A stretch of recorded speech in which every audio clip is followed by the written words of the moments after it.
Hi guys, आज हम बात करने जा रहे हैं मेटाबॉलिज्म और ड्रग्स के पार्ट 2 के बारे में। ठीक है। पहले वीडियो में हम बोले थे कि मेटाबॉलिज्म के दो पार्ट्स होते हैं, एक होता है फेज 1 और एक होता है फेज 2। और उसमें फेज 1 को हम थोड़ा सा डिस्कस किए थे कि फेज 1 में जो हमारा मेन कंपोनेंट होता है वो CYP450 एंजाइम होता है, जो मेटाबॉलिज्म का मैक्सिमम जो पोर्शन है वो कैरी आउट करता है। मतलब कि इस एंजाइम के थ्रू ही हमारा ज़्यादातर मेटाबॉलिज्म होता है।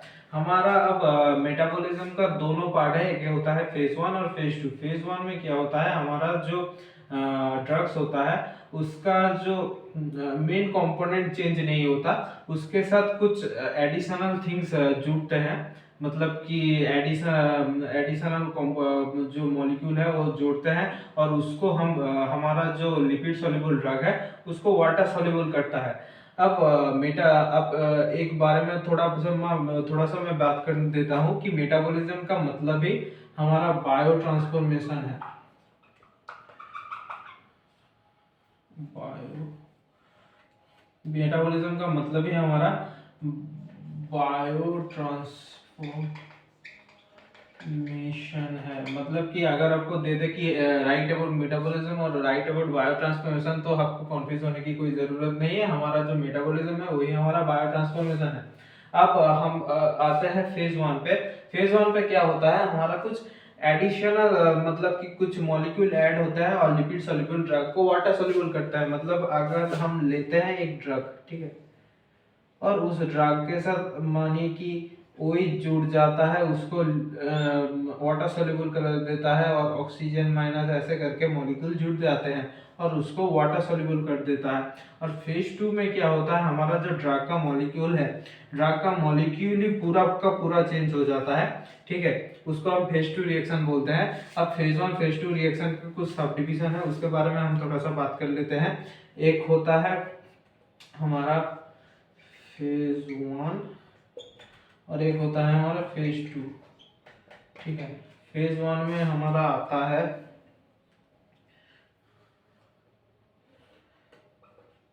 ऑक्सीडेशन,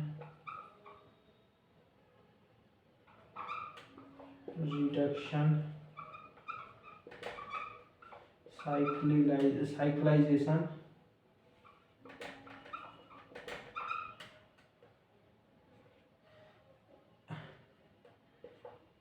हाइड्रोलिसिस, और एक आता है हमारा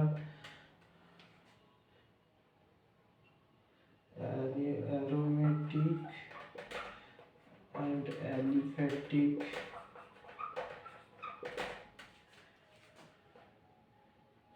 डिहाइड्रोक्सिलेशन और एक आता है डिसाइक्लाइजेशन।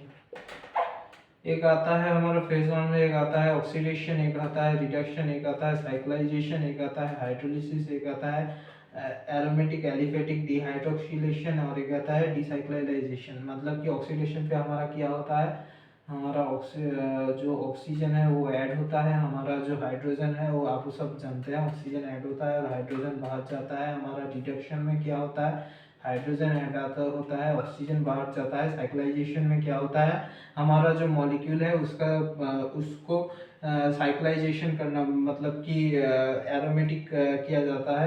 हाइड्रोलिसिस में क्या होता है, हमारा वाटर मॉलिक्यूल ऐड होता है। और एरोमेटिक एलिफेटिक मतलब कि अगर वो मॉलिक्यूल हमारा एरोमेटिक है, मतलब बेंजीन रिंग के तरह कुछ है, तो उसको ब्रेक डाउन करके एलिफेटिक किया जाता है और एरोमेटिक को एलिफेटिक में डिहाइड्रोक्सिलेशन करा जाता है, मतलब कि ऑक्सीजन का रिड्यूशन करा जाता है। और डिसाइक्लाइजेशन मतलब साइक्लिक कंपाउंड को नॉन साइक्लिक कंपाउंड में कन्वर्ट किया जाता है। अब आता है हमारा फेज 2 रिएक्शन। फेज 2 रिएक्शन में दोनों पार्ट होता है, एक होता है थ्रू माइक्रोसोमल एंजाइम। फेज 2 में दोनों पार्ट होता है, एक होता है थ्रू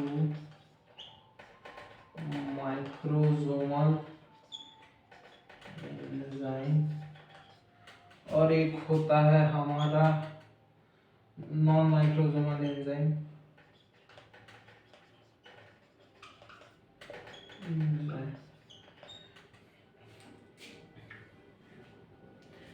थ्रू माइक्रोसोमल एंजाइम पे एक ही हमारा जो एक ही होता है, वो होता है ग्लूको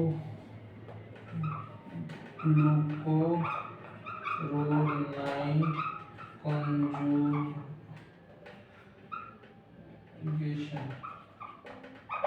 ग्लूकोरोनाइड कॉन्जुगेशन होता है, मतलब कि एक ग्लूकोराइड का मॉलिक्यूल हमारा जो ड्रग्स है उसके साथ ऐड हो जाता है। नॉन माइक्रोसोमल में होता है हमारा गैलेक्टिक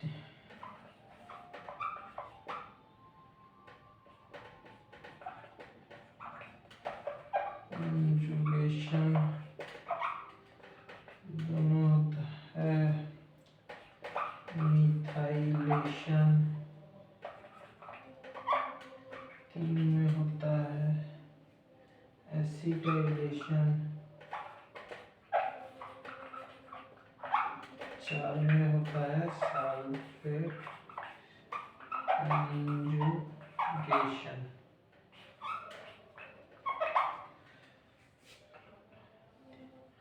अब हमारा जो फेज 2 है उसमें अगर माइक्रोसोमल एंजाइम के थ्रू मेटाबॉलिज्म हो रहा है तो उसको हम कहते हैं ग्लूकोरोनाइड कॉन्जुगेशन।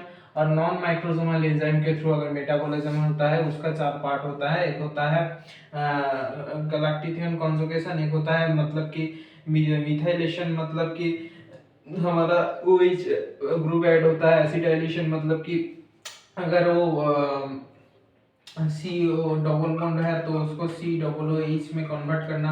और सल्फेट कॉन्जुगेशन मतलब कि सल्फेट का हमारा जो सल्फेट का मॉलिक्यूल है उसको ऐड करना ड्रग्स के साथ। ये बहुत इंपॉर्टेंट नहीं है, ये आप थोड़ा सा याद रखना, ठीक है। अगले वाले मतलब कि पिछले वाले क्लास में हम जो सिखाए थे हमारा फेज 1 रिएक्शन में कौन से एंजाइम बहुत इंपॉर्टेंट है उसको थोड़ा ज्यादा याद रखना। ये बहुत इंपॉर्टेंट नहीं है, इसको जस्ट ऊपर ऊपर से आपको याद रखना पड़ता है। कुछ क्वेश्चन अगर ग्लूकोरोनाइड कॉन्जुगेशन मतलब कि पूछते हैं कि माइक्रोसोमल एंजाइम कौन सा कॉन्जुगेशन होता है, हमारा कौन सा रिएक्शन मेटाबॉलिज्म रिएक्शन होता है, तो ऐसा शॉर्ट क्वेश्चन आ सकता है। नहीं तो ये बहुत इंपॉर्टेंट नहीं है। आज के लिए इतना ही, हमारा मेटाबॉलिज्म यहाँ खत्म हुआ, ठीक है। अगले क्लास में हम एक्सक्रीशन ऑफ ड्रग्स के बारे में पढ़ेंगे। अगर आपको हमारा वीडियो अच्छा लगता है तो हमारा जो चैनल है मिस्टर कोलॉजिस्ट करके उसको सब्सक्राइब कीजिए और बेल वाला आइकन क्लिक कीजिए। हमारा चैनल पे रेगुलर पढ़ने के लिए हमारा जो चैनल है वहाँ पर रेगुलर वीडियोस आते रहता है फार्माकोलॉजी के बारे में, ठीक है। आज के लिए अलविदा।